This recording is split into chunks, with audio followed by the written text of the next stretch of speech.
Hey everyone, welcome back to the channel, Software Engineer K, and we've got some amazing stuff to go through today. We've got so much great news. Omi's pumping, Omi's doing exactly what we predicted. We've got some great new partnerships. We have some really cool information that's going to help pump up the price of Omi even more. Everything's starting to kind of roll together now. All the pieces of the puzzle are connecting, so we are just going to go straight into it.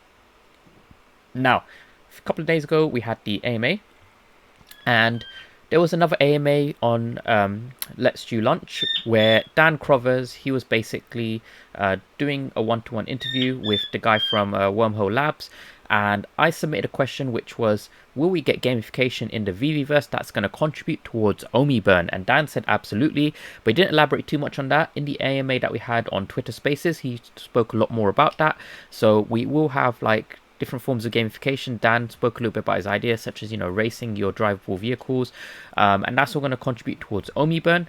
But he also spoke more about purchase of land, which you would use, which you would buy using your Omi, and 100% of that Omi goes straight to burn. The team's not going to profit from it, so they can choose to profit from it, but at that point, I think they've sorted out, their books, they've balanced everything out correctly, and it's safe to say that, they don't need to take our Omi and sell it. They're going to just burn 100% of it, so they are benefiting us, the initial investors, for supporting the project, from the start. So just to show you guys how much of an impact this is going to have, if anyone has seen, land purchases on any big platforms, I'll take Axie Infinity as one, just because it's a game that I play.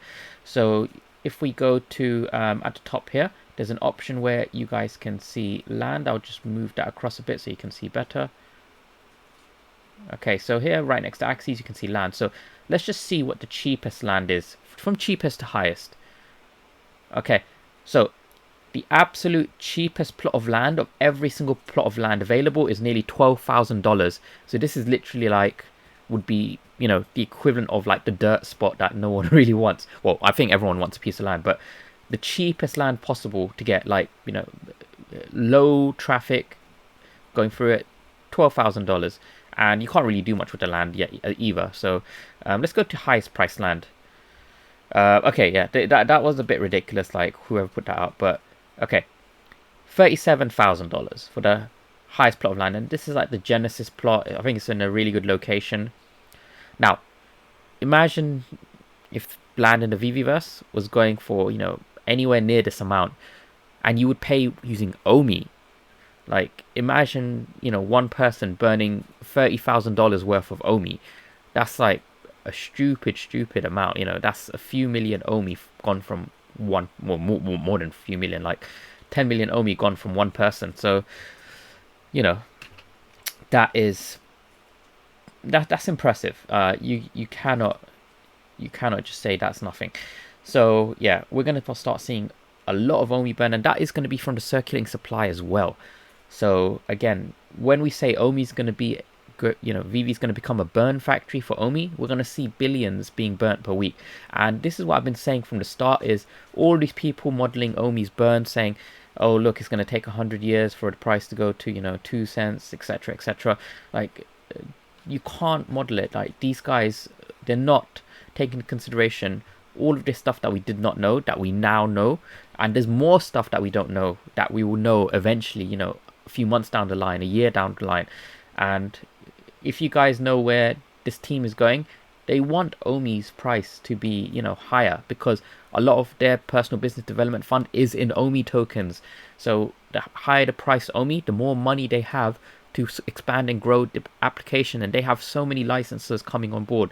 Reese said that in the last 6 months they've had more licenses signed on than like the previous 2 years. So they need that business development fund money to go through all of this development expansion, paying for all of the 3D assets to be developed, the new features, everything.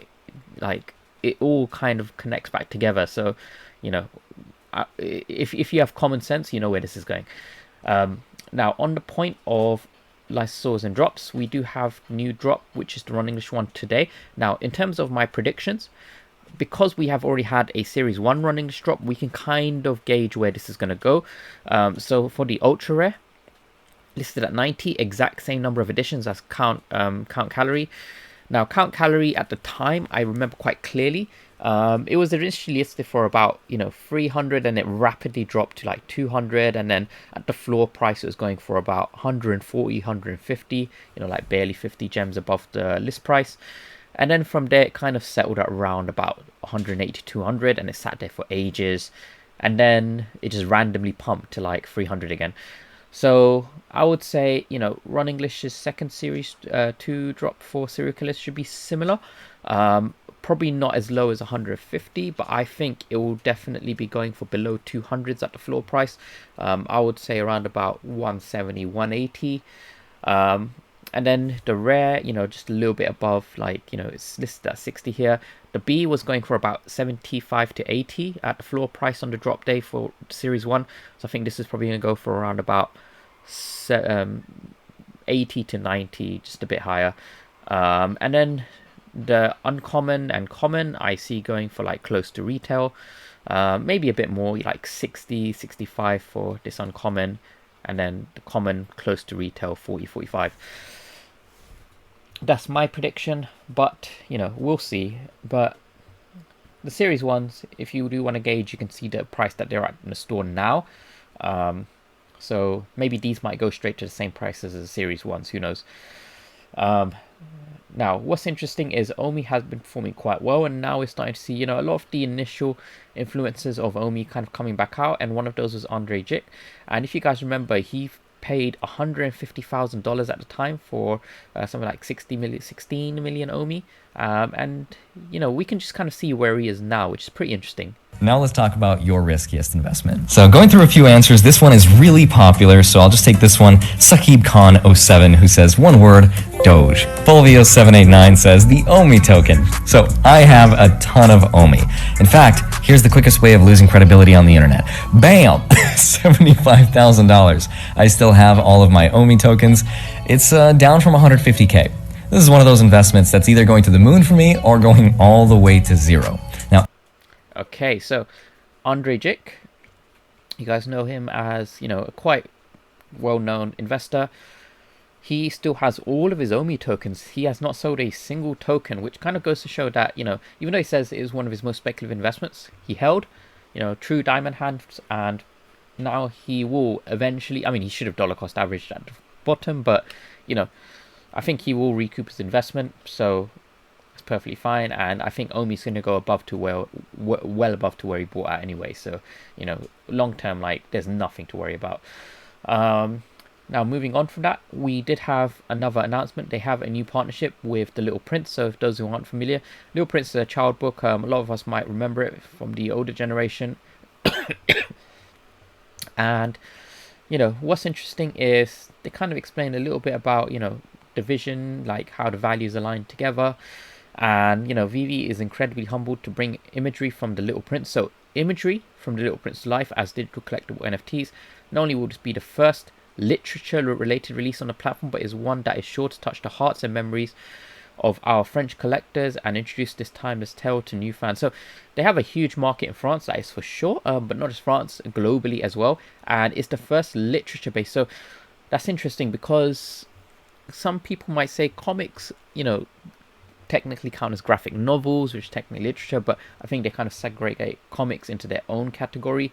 So this is going to be the first like proper book, and we can kind of see in terms of the form that it would take, it might be either a book NFT, so you can read it similar to the comics, maybe a form of a poster, or possibly even a 3D asset of the characters. I'm not sure which form it will take. They say it will be the first literature-based collectible NFT. So I think it could either be a book, but we'll just have to see. It might be cool if it will be kind of an audiobook NFT, because I know they want to kind of go into the audio realm as well. So it would be pretty interesting to see. Now, lastly, the Omi pump. So a lot of you guys had been kind of waiting to see what would happen with Omi.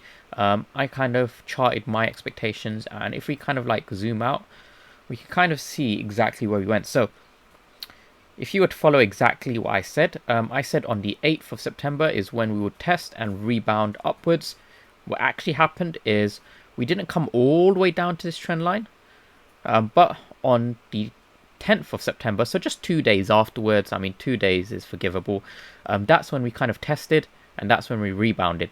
Now, even though we were just off by 2 days, which is like, you know, very marginal, we did do exactly what we thought. So we broke, we didn't even come down to retest, we were coming down, but we just rallied on upwards.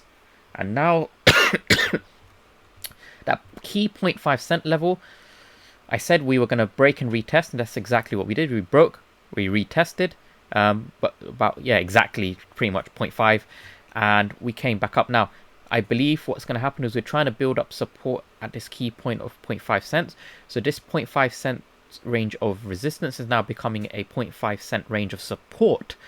If we can close and hold above this range for the next few days, I think we're looking safe to make another rally up to 0.7 cents. And 0.7 cents we have not seen in a long time. So we can see we had a 0.5 here back when Marvel was announced. When was the last time we saw 0.7? Yeah, the chart's not even going back that far.